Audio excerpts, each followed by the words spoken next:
Wow, incredible. Look at this lemon tree. Check out how much fruit this tree has.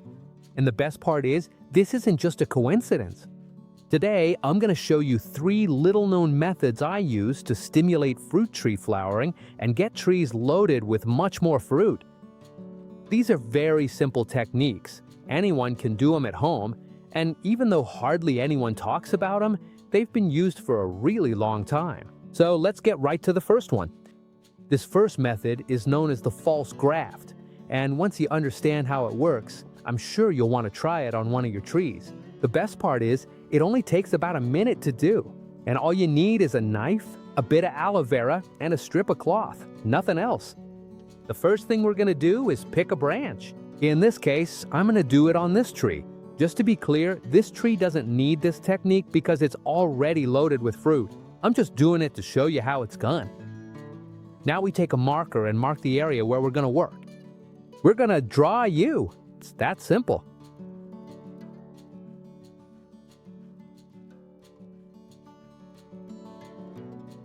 Once it's marked, we take a sharp knife and follow that line exactly, like this.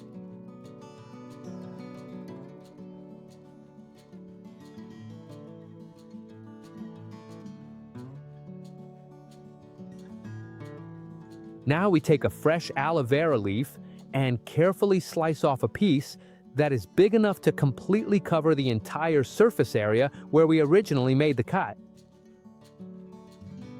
Once it's cut, we open it lengthwise to expose all the pulp.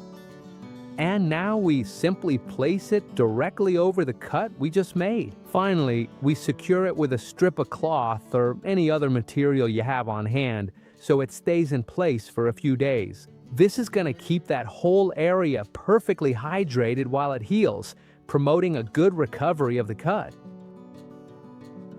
And now you're probably wondering why this method works. Well, it's very simple. What we've just done is cause a small, completely controlled injury to the branch. That small injury makes the tree activate its natural response mechanisms and focus some of its energy on that area. As a result, flowering is stimulated, and later on, we'll have a much better chance of getting a good fruit yield. In fact, this idea isn't new.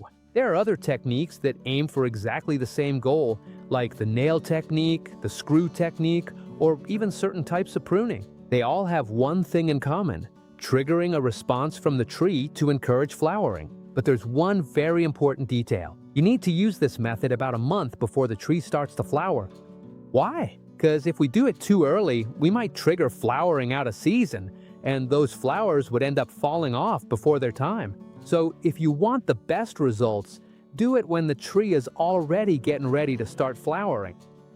And now let's move on to the second method, which is even simpler and personally one of my favorites. This second method is known as the cabestrillo, the sling. It's a very simple technique. It takes just a minute to do, and it has exactly the same goal as the previous one, to stimulate flowering so you get trees loaded with much more fruit. The first thing we do is choose a branch. Now we take 2 small pieces of wood.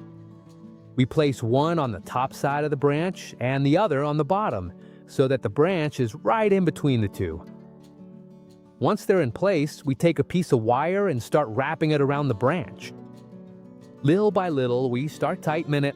There's no need to use excessive force. Just tighten it enough so that the 2 pieces of wood are held firmly, and put a slight pressure on the branch.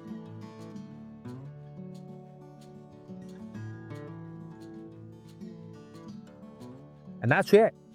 As you can see, it's a very simple method, and it'll only take you about a minute to do. And why does this work? Well, it's very simple. In this case, we're also trying to cause a small, completely controlled injury. The difference is that here, we don't make a cut. What we do is apply slight pressure to the branch to partially limit the flow of sap. And I want to stress this point. It's not about strangling the branch. We don't want to completely cut off the circulation. All we're looking for is that small amount of stress that makes the tree activate its natural response mechanisms and encourages flowering. There's a very important detail. This brace shouldn't be left on forever. Once the tree has responded, has bloomed, and starts to form fruit, We simply remove the wire and let the branch continue its development completely normally.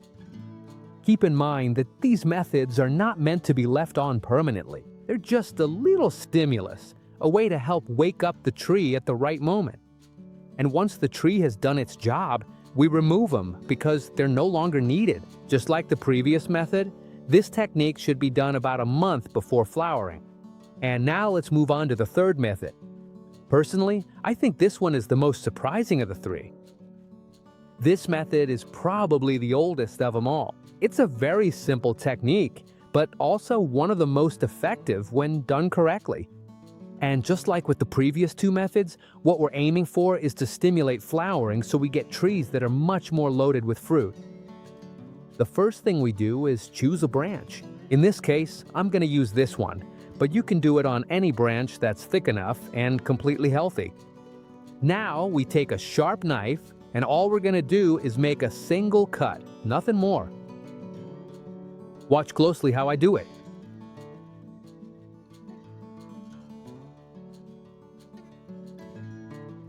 And that's it. Now we do exactly the same thing as in the first method.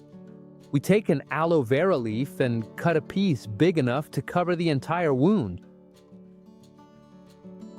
Then we place it directly over the cut and secure it with a strip of cloth so it stays in contact with that area for a few days. This way, we keep the whole wound well hydrated while it heals.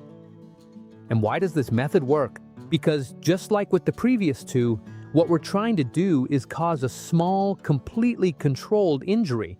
That small injury makes the tree activate its physiological response and encourages flowering. In the end, all three methods aim for exactly the same goal. The only thing that changes is the way to achieve it. There's a very important detail. In the past, many people used to do this technique directly on the trunk of the tree.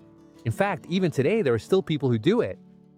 Personally, I don't recommend it. Why? Because we can achieve exactly the same goal by doing it on a branch without having to touch the main trunk. So if you decide to try this technique, my advice is very simple.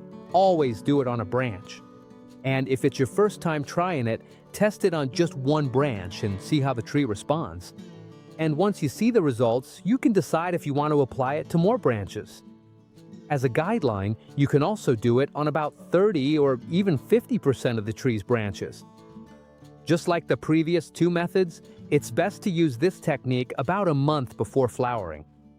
And with this, you now know three very simple techniques that all have the same goal: to stimulate flowering so you get trees that produce much more fruit, or to wake up those little trees that never want to bear fruit. And now I'd like to know something. Which fruit tree are you having trouble with? Let me know down below in the comments, and also tell me where in the world you're watching from. There are so many people who write to me saying they have trees that are several years old and still haven't managed to harvest a single fruit. So tell me about your situation, because I read all the comments and they also help me prepare new videos that will really help you all. And if you liked this video and found it useful, don't forget to subscribe to the channel, leave a big like, and share it with anyone who likes fruit trees, plants, or gardening. Thank you so much for joining me once again. See you in the next video.